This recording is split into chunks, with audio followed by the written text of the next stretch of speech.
Assalamu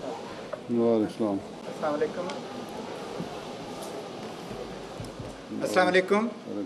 We gaan ons programma starten met de recitatie van Heilige Koran. So we'll start our program with the recitation of Holy Quran, and I will invite Atta Latif Sahib, please.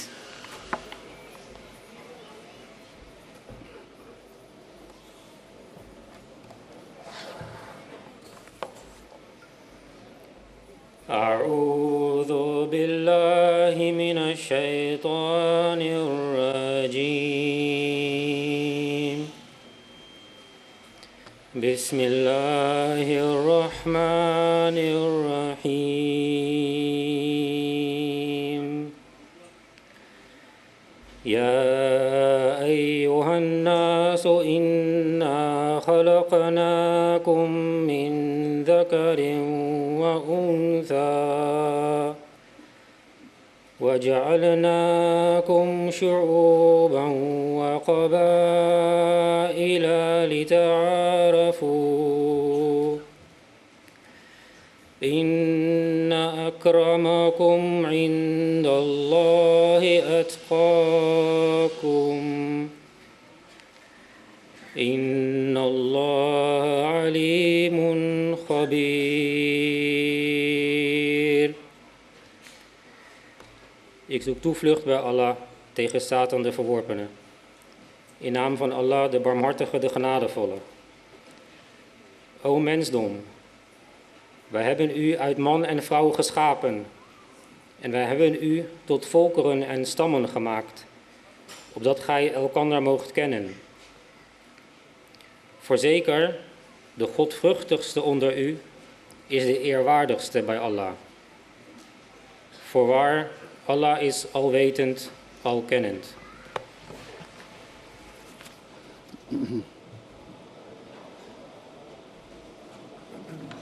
Huzoor, we have three guest speakers, and I will now invite our first guest speaker, Mr. Klappe. He is the elderman of the Council of Ermelo. Please.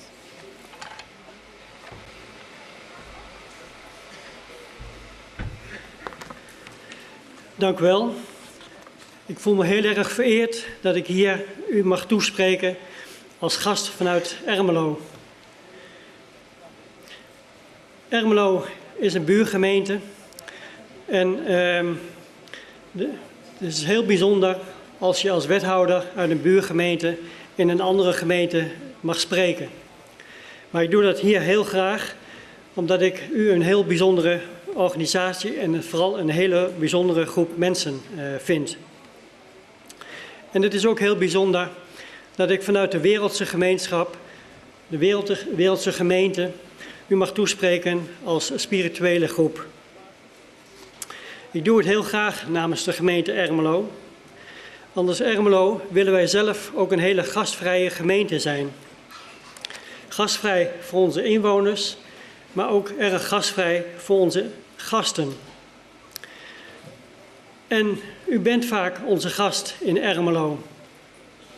Al meermalen jaren zijn er vertegenwoordigers van uw spirituele gemeenschap aanwezig in Ermelo om schoonmaakwerkzaamheden te verrichten in Ermelo. Wij kennen u niet of nauwelijks in Ermelo. Helaas zijn er weinig leden van uw organisatie in Ermelo actief. En daarom maakt het juist zo bijzonder dat er regelmatig mensen bij ons op bezoek komen om goede daden te verrichten. Bijzonder is ook dat u zo vaak meegewerkt heeft zonder daar wat voor terug te vragen. U komt van buitenaf en ontmoet onze inwoners. En bij alle schoonmaakacties die wij in de afgelopen tijd gehad hebben, horen wij ook telkens van onze inwoners terug dat het zo bijzonder is dat er een groep mensen uit Nunspeet zomaar op een vrije zaterdag naar Ermelo toekomen om schoonmaakwerkzaamheden te doen. Maar dat is niet het enige. Wat u brengt is veel meer. U brengt ontmoeting, u brengt verbinding, saamhorigheid en verbroedering. Zaken die heel belangrijk zijn in onze huidige samenleving. Want het is zo gemakkelijk om te polariseren of met de rug naar de samenleving toe te gaan. Zeker als je andere mensen niet goed kent. En dat is ook niet altijd gemakkelijk. Mensen die ergens voor staan, die hun nek uitsteken, ondervinden vaak veel weerstand. Vooral op sociale media is dat heel erg goed te merken, maar ook op andere manieren ontvindt u heel veel weerstand. En dat maakt u zo bijzonder. U zoekt de mensen op. U maakt gebruik van de vrijheid die ons land u biedt, maar u geeft daar heel veel voor terug. U geeft daar liefde voor terug. En dat vinden wij in Ermelo heel bijzonder. En u bent in de toekomst weer heel vaak welkom, niet alleen om schoon te maken, maar ook om onze inwoners te ontmoeten.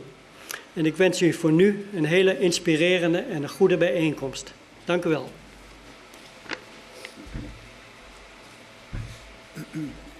Huzoor, Mr. Klappe has just thanked for being here and for invited here to speak to this extraordinary special gathering. Mr. Klappe said that I am from a city that has been blessed with the visits of this community who are peace-loving and generous, and they come to our city not only to clean up the city, but also to bring the connection, the love, and harmony. And that is what we really honor and respect. And I wished that some members of this community would be staying in our city. Unfortunately, that is not the case, but we are always happy to receive the members of this community to our city. Huzoor, our next speaker is Mr. Harry van Bommel, and he is the patron of IHRC and ex-parliamentarian. May I invite you, Mr.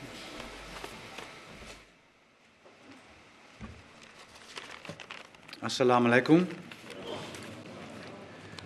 Some 4 months ago, I was a member of an international delegation visiting Thailand and Malaysia.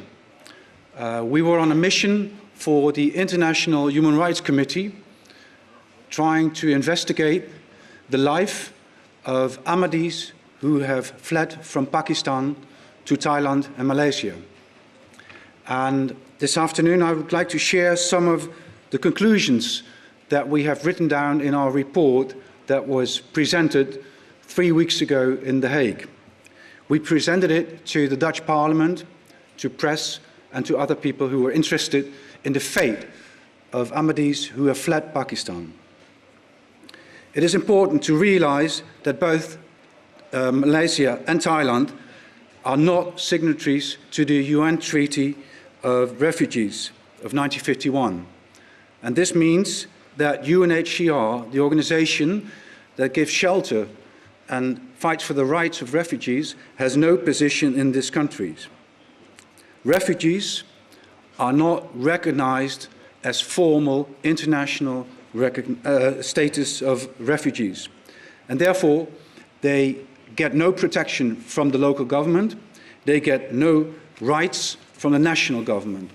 And this means that after a period of 3 months in these countries, these refugees can be arrested and brought to detention center, sometimes for years. The situation in detention center is appalling. Sometimes people, as much as 200, have to stay in one room with only 2 or 3 toilets. Local integration is impossible for people who have fled from Pakistan. So the only solution, the only durable solution, is relocation. And therefore, one of the conclusions of our report is that Western countries should do more to relocate the number of refugees that come from Pakistan with an Ahmadi background. Because also in Thailand and Malaysia, they do not have the rights to practice their beliefs. There is no freedom of religion in these countries for Ahmadis. They cannot go to Friday prayer. They cannot give their children Muslim names. They cannot use the language that we can use freely in this room. The situation of Ahmadi refugees, but also of Christian refugees in Thailand and Malaysia, is without any future. And therefore, the title of the report is From Persecution to Desperation, because many of the refugees that have left Pakistan hoped for a better life in Thailand and Malaysia, and they now find themselves in a situation that sometimes is just as worse as it was in Pakistan.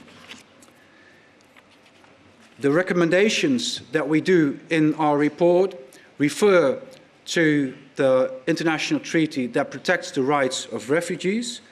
This is addressed to both the governments of Thailand and Malaysia, but also we address third countries, such as our own, the Netherlands, the United Kingdom, Germany, and other European countries, to accept more refugees with an Ahmadi background. This is something that we will keep on working for the coming months. And we are very happy that we have found political parties in the Dutch Parliament that are willing to support these recommendations. The International Human Rights Committee has asked Dutch Parliament to underline the conclusions and the recommendations of the report, and we hope that the encounter of Parliament with the government will lead to success, and that in the future the Netherlands and other European countries will be willing to accept more refugees with an Ahmadi background. Thank you very much.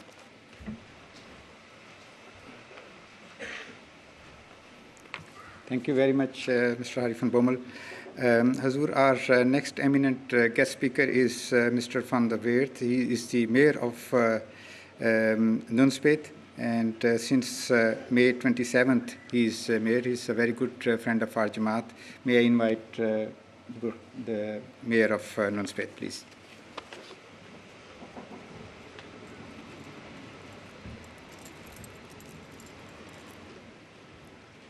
Goedemiddag allemaal. Namens de gemeente Nunspeet mag ik u van harte welkom heten hier op deze bijeenkomst in Nunspeet. Heel blij dat jullie allemaal hier naartoe gekomen zijn. Zojuist heeft de wethouder van Ermelo, onze buurgemeente, al iets uitgelegd hoe jullie in onze samenleving staan. Hoe jullie bezig zijn om goede dingen te doen in die samenleving en proberen te zorgen die ontmoeting tot stand te brengen. Ook in Nunspeet doe je dat heel trouw. Iedere keer zie ik jullie daarin terugkomen en zijn jullie daarmee bezig. Ook als gemeentebestuur van Nunspeet hebben wij een warme band met de leiding hier van de Ahmadiyya-beweging. Regelmatig overleg, regelmatig dat we elkaar ontmoeten. Een nieuwjaarsreceptie wordt er bijvoorbeeld gehouden en op allerlei plekken komen we elkaar tegen. En dat zijn altijd fijne en vriendelijke ontmoetingen. Maar ik wil toch nog even een stap dieper graven. Ik kan alleen maar onderschrijven wat mijn collega al gezegd heeft. Maar ik wil toch even nog een reflectie geven op wat we doen als religieuze gemeenschap in de samenleving. En dan wil ik met u terug even naar vorige week dinsdag. Toen heeft onze koning, zijn koninklijke hoogheid Willem-Alexander, heeft een troonrede uitgesproken. En in die troonrede heeft hij de parlementariërs van Nederland toegesproken. En wat hij daar onder andere gezegd heeft: beste parlementariërs, jullie maken hier wel heel erg druk over of nou het groeipercentage voor het nieuwe jaar 0,5 of 0,8% zal zijn. Eigenlijk is het helemaal niet belangrijk. Wat mensen bezighoudt is vooral: ik word geboren.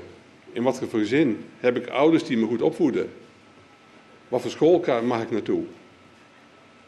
Kan ik een partner vinden? Kan ik een woning vinden? Kan ik werk vinden? Ben ik gezond? Dat zijn de vragen waar je hier elke dag mee bezig bent. Ik vond het ontzettend fijn om te merken dat onze koning daar oog voor heeft. Dat hij op die manier zegt van: eigenlijk, of we nou een paar euro meer of minder in de portemonnee hebben, is niet zo belangrijk. Het gaat erom dat we onze weg vinden in deze samenleving. Waar de koning het niet over gehad heeft, maar waar jullie hier het wel over hebben met elkaar, is nog iets anders. Dat zijn namelijk de zingevingsvragen die we in ons leven hebben. We hebben allemaal op zijn tijd vragen over, maar waarom ben ik eigenlijk hier op aarde? En wat is mijn rol die ik hier heb te vervullen? En als ik straks doodga, wat gaat er dan met mij gebeuren? Allemaal vragen die spelen. Die heb ik, die heb u. Ik ben van christelijke huizen, de vragen zijn hetzelfde, de antwoorden zijn anders. Jullie hebben daar met elkaar het gesprek over en op die manier ben je bezig om ook het onderwerp van de zingevingsvragen handen en voeten te geven. En ik denk dat het heel belangrijk is, dat in onze samenleving mensen met elkaar die gedachten doordenken en daarmee bezig zijn.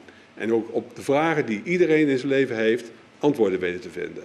En ik hoop dat jullie ook deze dagen daarvoor kunnen gebruiken en ook weer antwoorden mogen vinden. Dank u wel.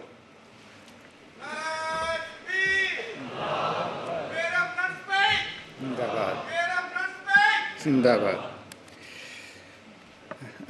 Huzoor, the mayor has said that as the alderman of the city council of Ermelo has just mentioned, I also welcome all of you who have joined together here in this city. And my feelings are the same as the alderman of city of Ermelo has said, that you people are connecting the societies, connecting the people in the city. You people are the people who spread love and harmony in the society, and that is something that is desperately needed in these times. The mayor said further that it is. Then I will take a step deeper. What is the role of a religion in a society? A few days ago, our king said in a program where the financial and the budgets are presented, he asked the politicians not to stress more on how to get the better financial situations and how we can have the better finance, but you should work hard to see how we can make the lives of the people, of our people, better, and if they have good work and give good livings. The mayor said that today we have gathered here with a special purpose, and the question we might have with us is what is our role in our society and in this life? I have that question, and you might have that question. The answer may be different, but it is our duty to keep on looking the answer to that question, how we can make our society better. And the mayor said that I wish you that in these days that you have come together, you will be able to find answer to that question and keep on working on that. Thank you. That was our last speaker.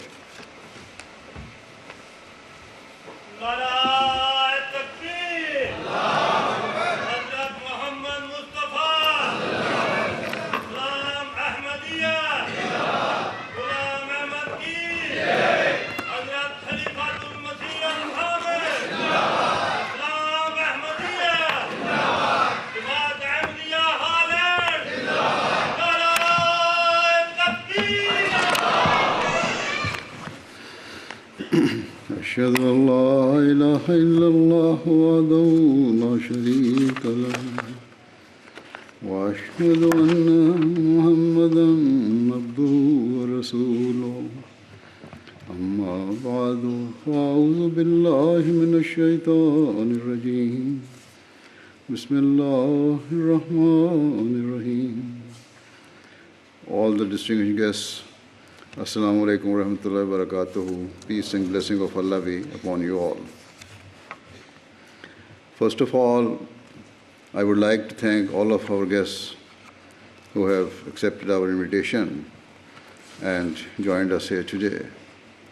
Even though much has been said against Islam, and its founder in recent years. In fact, a concerted attempt has been made to spread hatred and misinformation about Islam and to malign the character of the Holy Prophet Muhammad, peace and blessing of Allah be upon him. In light of this, your attendance at this religious event hosted by a Muslim community testifies to your open hearts and broad-mindedness, and for this I can only commend and thank you. I pray that this generous and tolerant spirit always remains within you, and that it spreads much further afield so that the people of all communities can live together in peace and with a spirit of mutual love and respect. We Ahmadi Muslims firmly believe that religion is a personal matter for every individual. It is a matter of the heart, and no one has the right to speak ill of the beliefs of other people. No one should mock what others consider sacred, because treating other people with derision and contempt can only lead to pain and suffering and create division. Conversely, tolerance and mutual respect are the cornerstones through which we can build a peaceful and harmonious society. As I have mentioned, the character of the Holy Prophet of Islam, peace and blessing of Allah be upon him, has long been slandered and distorted in the non-Muslim world. Here in Holland as well, certain people have taken the lead in inciting hatred against Islam and making utterly false and horrific assertions about the Holy Quran and the Holy Prophet Muhammad, peace and blessing of Allah be upon him. In this regard, I shall, in short time available, speak about Islam's true teachings and the character of the founder, peace and blessing of Allah be upon him. However, before proceeding, I would like to speak more generally about what constitutes peace and why it is so important. Undoubtedly, at a personal level, peace is something we all desire, whilst at a broader level, it is something that different nations and communities claim to aspire towards. However, what is peace and why do we need it? In my view, there are two types of peace. There is outward peace and inner peace. Often, at a superficial level, people can appear to be happy and content. Yet, though they have outward peace, they remain bereft of inner peace. For example, powerful and influential people often speak about developing peace, and they personally possess all the trappings and comforts of the world. Nevertheless, many admit that they remain in search of peace of mind and are consumed by tension and vexation. From a purely external and material point of view, they have all that they need, yet their minds remain plagued and by anxiety, and their hearts remain unfulfilled. Thus, the reality is that until a person attains inner peace, their material comforts are worthless. Simply put, the one thing money cannot buy is inner peace. For example, imagine the case of an affluent mother who has riches beyond her needs, but her child becomes lost. Despite having every possible worldly comfort, she will remain frantic and desperate until she finds her child. Sadly, in both the developed and developing world, mental health issues are on the rise. In rich countries, increasing number of people are committing suicide, suffering from breakdowns or depression, even though they are relatively strong in financial status. Unsurprisingly, a lack of inner peace is also common amongst the weaker and vulnerable members of society who cannot fulfill their basic needs and who desperately yearn for the comforts available to others. Thus, frustration and inner turmoil is palpable amongst the rich and the poor. On one side, affluent people who have all they need in material terms remain bereft of inner peace. At the other end of the spectrum, the poor or needy are plagued by their circumstances and crave the comfortable lives of others. People may have different goals or desires, and they may be poles apart in terms of their material state, but they are united in their failure to attain inner contentment. In today's world, critics are quick to blame religion, and particularly Islam, for the problems of the world. Yet, many people who are suffering from inner torment and unrest are those who live a purely secular existence, and so their problems cannot be blamed on Islam or any other religion. As a religious leader, I firmly believe that instead of being the cause of today's problem, religion is the answer, and from an Islamic perspective, the solution is quite simple. The Prophet of Islam, peace and blessing of Allah be upon him, taught that a true peace of mind requires for a person to recognize God Almighty and to develop a connection with Him, because, according to Islam, one of the attributes of God Almighty is that He is the source of peace. He desires for His creation to live peacefully, irrespective of any differences of religion or belief.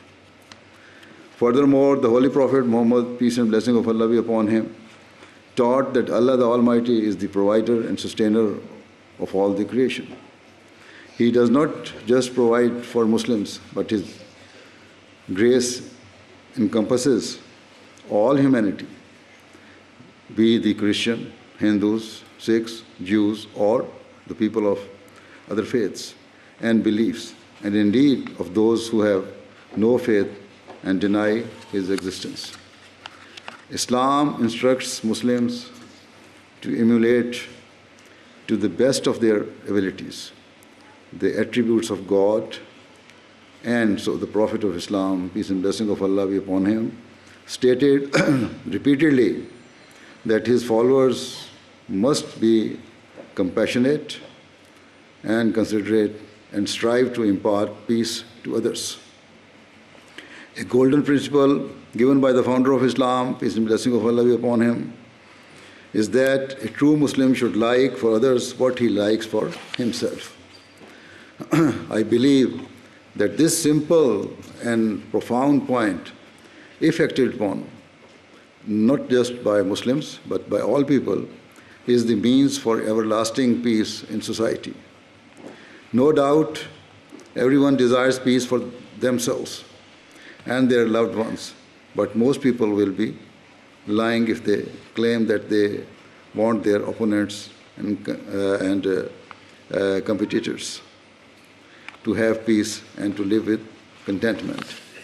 Yet, this is the standard of nobility and generosity of spirit that Islam requires. It is a religion and teaching that promotes selflessness and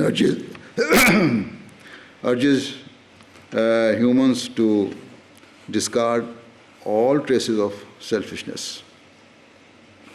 The principle given by Islam's Prophet, peace and blessing of Allah be upon him, is that a person should be open-hearted and pure of mind. Instead of desiring only the best of him for himself, a person should desire the same for others as well. Sadly, in today's world, we tend to see the opposite. Modern society is consumed by self-interest and greed. Disorder, conflict, and warfare are on the rise, and the principles of equity and justice are being consistently discarded. This is illustrated by the foreign policies of many powerful and rich countries. It has been a constant theme of modern history that dominant powers have sent their armies to distant lands on the pretext of establishing peace, but time has proven that their real objective has been to protect and enhance their vested interests. During such conflicts, if just one of their soldiers dies, there is an outpouring of grief and they pledge to take revenge. Yet, when their bombs or munitions cause the death of hundreds or even thousands of innocent civilians, including defenseless women and children, they remain silent and do not express any hint of regret or remorse. The consequences of such injustice are extremely damaging and far-reaching. The local people see that their lives are deemed to be of far less worth and value than the lives of those who are from powerful nations. As they deserve the stark double standards and the lack of humanity, they become overcome by frustration, anger, and resentment, and their emotions threaten to boil over at any time. The peace and security of such nations lie in ruins, but the rest of the world would be foolish to think that they will not be affected. Rather, the world is now so interconnected that the ramifications of hostilities in one part of the world are bound to spread beyond borders. And we have seen many examples of this in recent years. Hence, if we genuinely desire peace, whether in our personal lives or at a collective level, the pivotal point is that we should like for others what we like for ourselves. As I said before, the simple principle is the foundation for true peace in the world.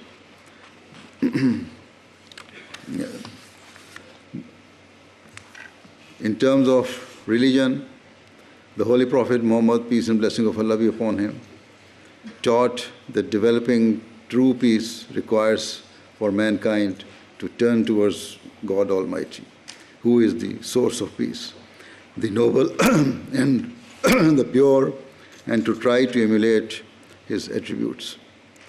This means that human beings should set aside their personal interests in the pursuit of peace and ensure that their motivations are pure at all times.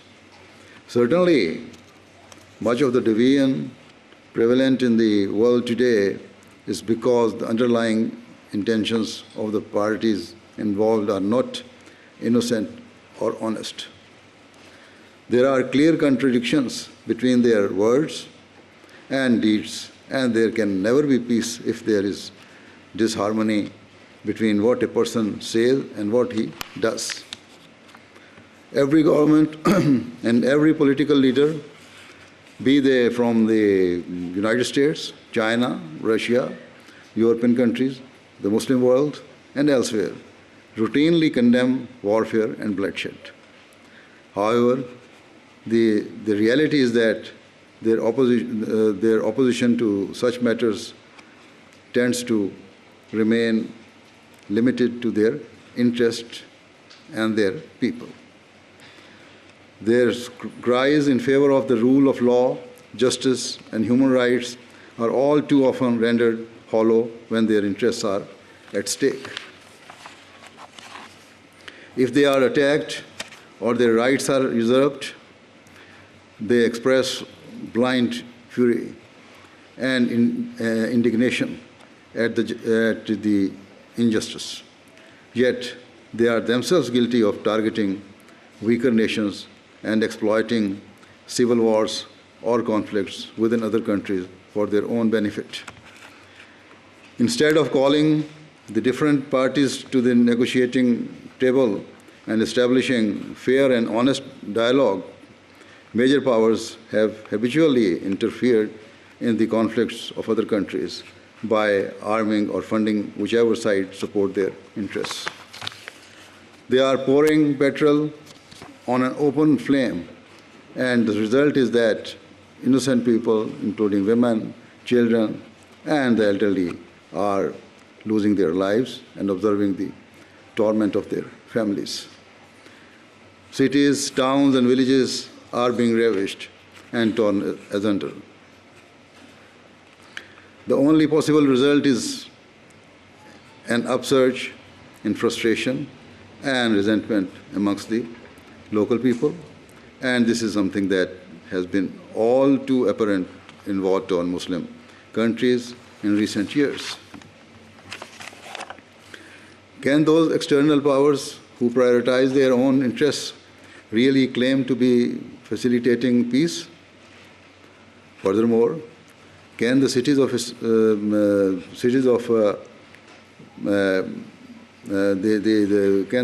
the critics of Islam continue to lay the blame for the lack of peace in the world at Islam's door? Can they continue to hold the Prophet of Islam, peace and blessing of Allah be upon him, responsible for the injustices that are taking place today? Let it be clear that the state of unrest in the world, whether in Muslim countries or otherwise, has nothing to do with the teachings of Islam.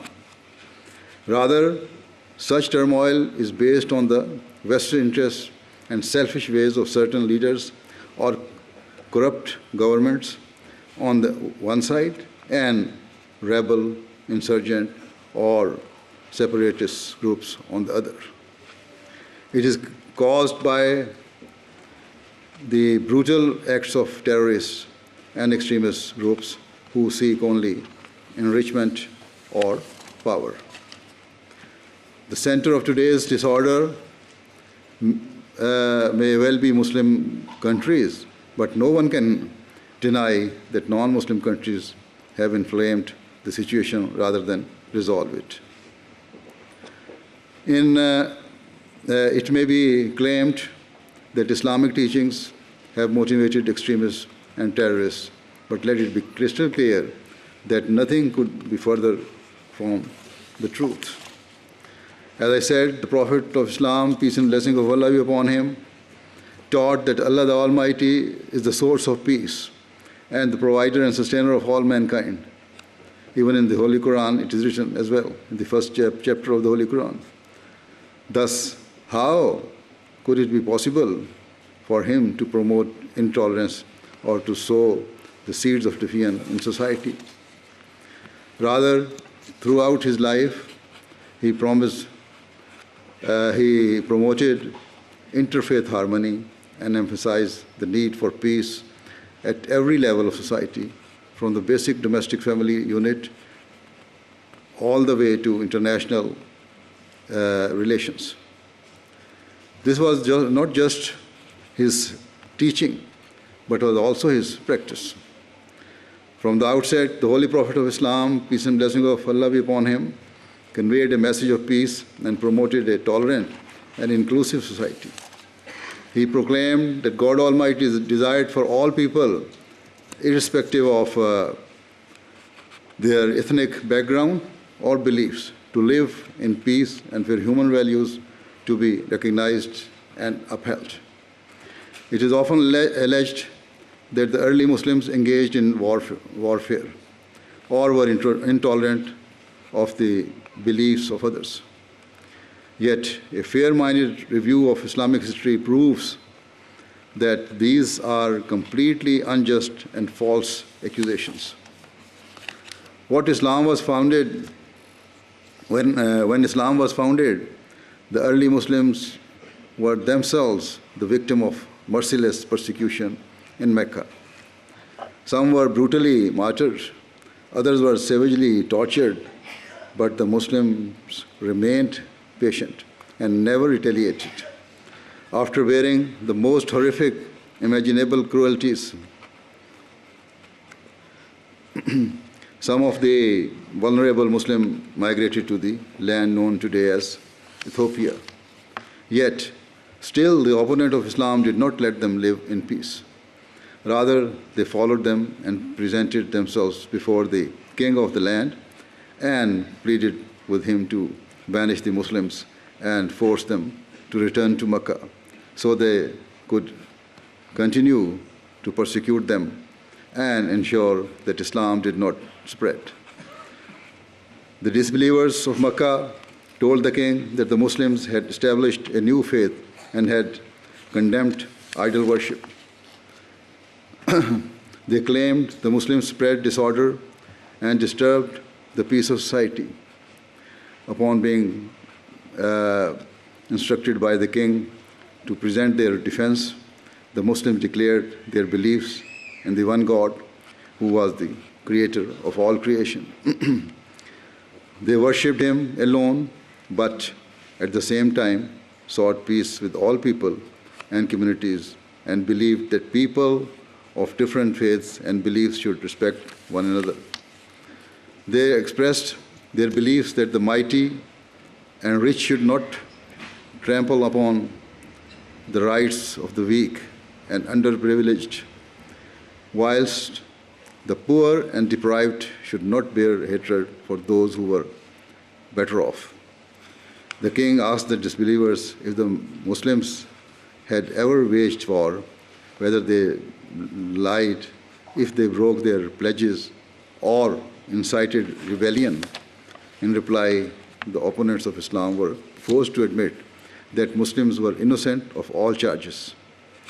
Despite their hatred for the Prophet of Islam, peace and blessing of Allah be upon him, and his followers, and despite their intense desire to finish Islam, the people of Mecca testified to the fact that the founder of Islam, peace and blessing of Allah be upon him, had never spoken an untruth, had never broken a promise, and nor had he ever acted with cruelty or injustice.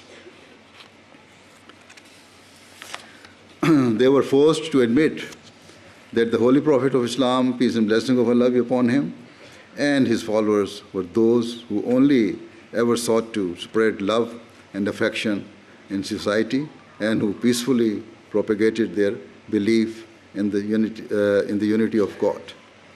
At all times, the Prophet of Islam, peace and blessing of Allah be upon him, remained patient, even in the face of the most cruel and barbaric oppression. He turned only to God Almighty to share his pain. And so it is mentioned in the Holy Quran that during prayers, the Holy Prophet Muhammad, peace and blessing of Allah be upon him, spoke of his grief, that he called his people towards peace and prosperity, and yet they responded with brutal and innocent cruelty. Despite their brutalities during the Meccan period, the Prophet of Islam, peace and blessing of Allah be upon him, never raised his sword against those who persecuted the Muslims. Nor did he ever stop cooperating with the authorities of Mecca or incite any form of revolt. The patience of Muslims was based on the command of Allah the Almighty, which is mentioned in chapter 25, verse 64 of the Holy Quran, addressing the Muslims in this verse. Allah the Almighty said, "And the servants of the gracious God are those who walk on the earth in a dignified manner, and when the ignorant address them, they say peace." Hence, the Holy Quran reassured the Muslims and counseled them to be patient, no matter how much they were provoked or tormented. In the face of adversity and hatred, they were to respond by offering peace to their enemies and opponents. Consequently, where the early Muslims were tortured, vilified, and maligned, they remained patient on the command of God Almighty, disregarding a natural inclination for revenge and living up to the standard of liking for others what you like for yourself. The Muslims sought peace for their enemies. It was not just a temporary peace the Muslims desired for others, rather an everlasting peace. Thus, in chapter 10, verse 26, Allah the Almighty has stated, "And Allah calls to the abode of peace." This verse makes it clear that Muslims were instructed to spread no effort in promoting a permanent state of peace, to spare no effort to promoting a permanent state of peace and harmony and to bring people together. Yet, the bitter persecution continued for years. And finally, when their cruelties exceeded all bounds, the Prophet of Islam, peace and blessing of Allah be upon him, and his followers migrated to the city of Medina. Still, the opponents of Islam did not let them live in peace. Rather, the disbelievers of Mecca pursued them and soon waged war against the Muslims. Only then, after years of bearing hateful persecution, and after having been driven out of their homes, did God Almighty permit the Muslims to respond with force and to defend themselves. Here it is very important to note that permission to fight back was not given just to defend Islam or Muslims. Rather, the Holy Quran states in chapter 22, verse 40 to 41, that permission to fight back was given to defend the institution of religion and universal freedom of belief, as those were the real targets of the opponents of Islam. It should also be clarified that the Holy Prophet of Islam, peace and blessing of Allah be upon him, instructed his followers to abide by the strictest possible rules of engagement. For example, he ensured that prisoners of war were treated with compassion and freed wherever possible. He instructed that no child, woman, elderly person, or sick person was to be targeted, nor were places of worships or religious leaders to be attacked. Further, he instructed that if the opponents of the opposing side even hinted towards reconciliation, their gesture was to be immediately accepted, so that no opportunity for peace was lost.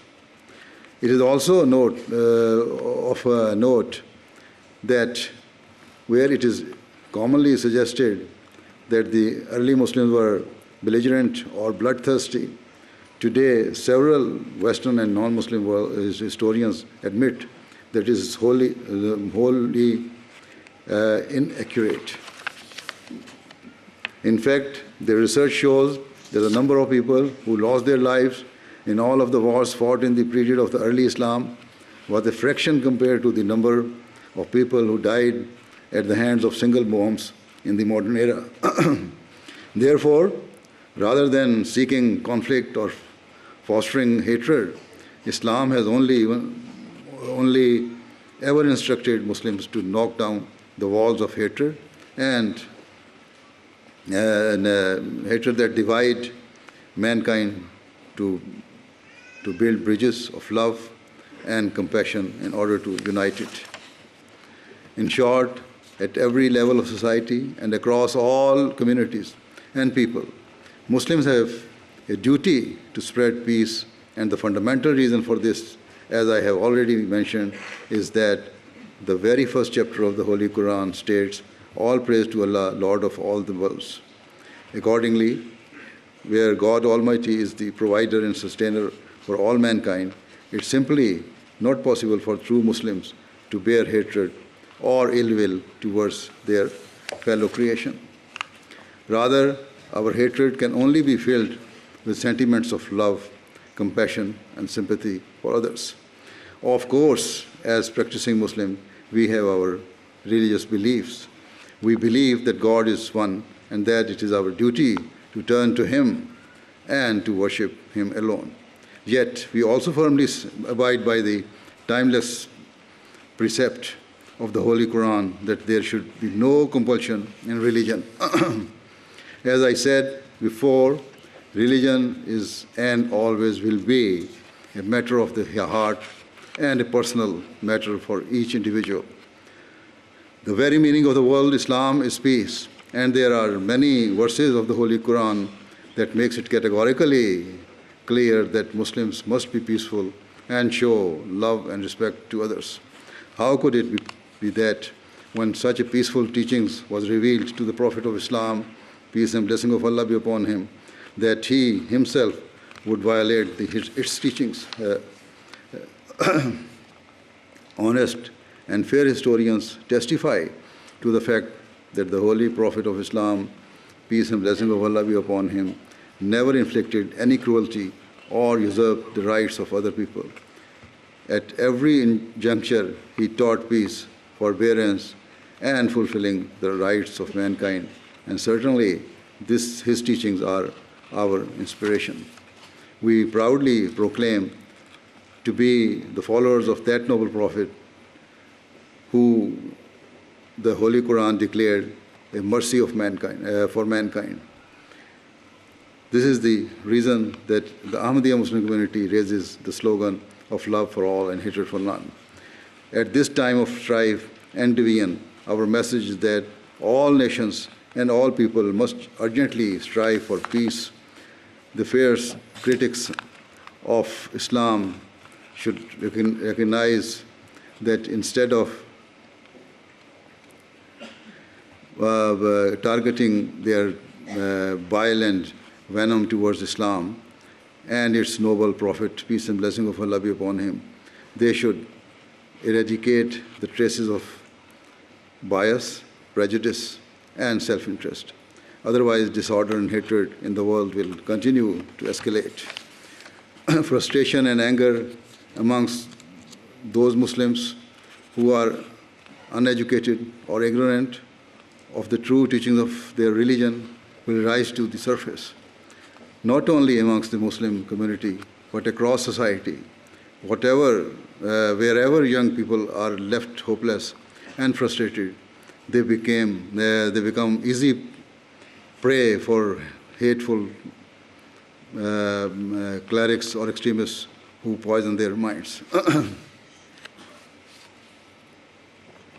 We must guard against this, otherwise the bitter cycle of hatred that has darkened the modern world will continue to turn. Peace within Muslim societies and in the wider world will become an ever more distant dream. As I said at the outset, it is the need of the time that we all join together, and instead of inveighing against one another religious sentiments, we join forces and work towards building a better future for our children and future generations. Let us set aside our differences and work faithfully towards developing true and sustainable peace in the world. Let us respect one another and strive to build a better society founded upon principles of unity and the common good.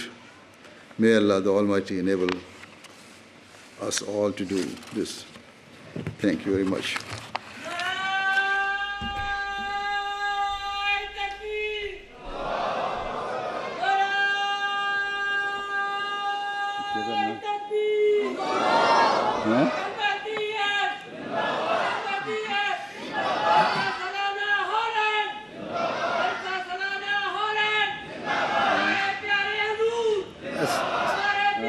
Assalamualaikum.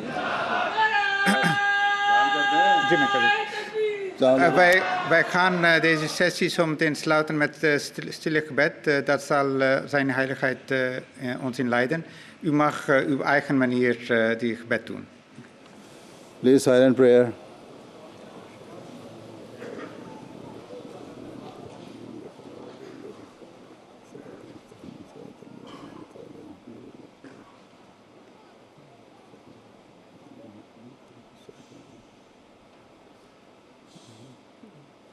Ameen.